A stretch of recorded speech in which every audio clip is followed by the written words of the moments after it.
Pewartaan kecil-kecilan tentang hukum kehidupan. Berbuatlah kepada orang lain sebagaimana engkau ingin diperlakukan. Kehidupan itu adalah soal menyadari keberadaan sendiri. Bagaimana kita melihat dunia ini, itulah nilai kehidupan.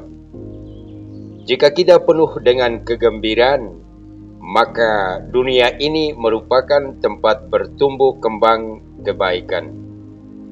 Baiklah, kita memperlakukan kehidupan sebagai sebuah kesempatan menjadi utuh, menjadi penuh, dan berkelimpahan kebaikan.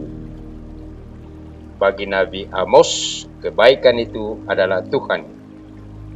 Dengan memancarkan kebaikan, maka orang lain akan memancarkan harapan dengan berada bersama kita. Orang melihat bahwa hidup ini baik dan layak dihidupi sebab menemukan kebaikan. Mulailah dari diri kita. Santo Agustinus berbicara tentang 3 nasihat kecil: mengenal diri, menerima diri, dan mengembangkan diri. Mengenal diri berarti mengenal kehidupan dalam diri kita, menyadari seluruh keberadaan kita. Menerima diri berarti percaya pada keberadaan bahwa hidup ini baik dan tidak bergantung pada kelebihan atau kekurangan kita. Mengembangkan diri berarti berjalan, bergerak, pergi, dan melangkah ke dalam kehidupan dengan niat baik, memberi diri serta memuliakan keberadaan. Hidup ini soal penghargaan pada keberadaan, bukan soal beruntung atau ketidakberuntungan. Ada yang mendapat kecil, sedikit, dan yang mendapat banyak. Itu hanya soal penilaian dari luar.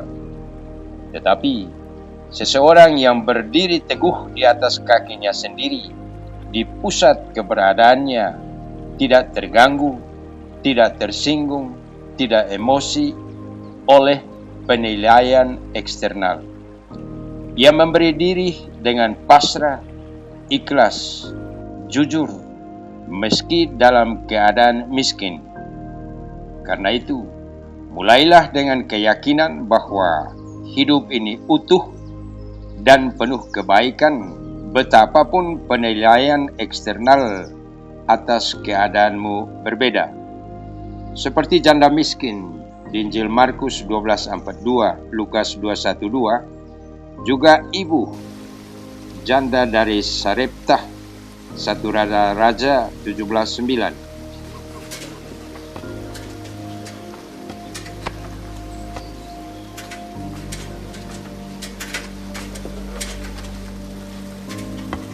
Of a truth,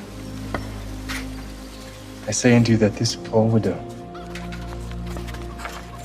hath cast in more than they all. For all these have of their abundance cast in unto the offerings of God, but she of her penury has cast in all the living that she had.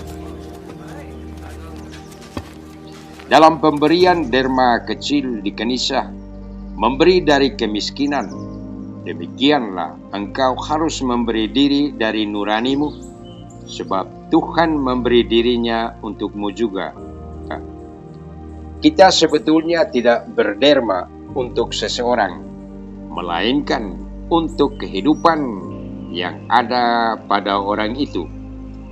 Demikian pula kita menerima kebaikan, bukan untuk kita, melainkan untuk kehidupan dalam diri kita. Kehidupan itu adalah kehadiran Tuhan, dan itu adalah keajaiban.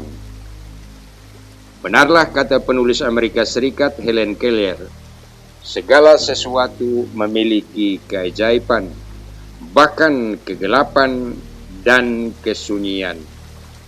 Tuhan memberkati.